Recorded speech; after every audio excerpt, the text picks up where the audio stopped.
טוב, שלום לכולם. אנחנו נמצאים קצת מעל האברסט בייסקאמפ.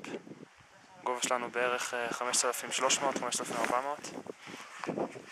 מיני מתן, הוא יגיד כמה מילים.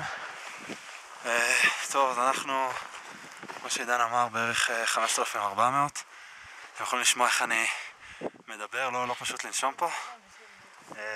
כמו שאתם רואים, זה הבייסקאמפ, נמצא ב-5,320,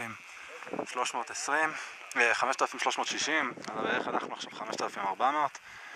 אתם יכולים לראות מימין את האייספול, זה המפל קרח שממנו מתחילים את הטיפוס לכיוון האברסט. כמובן לא רואים את האברסט מפה.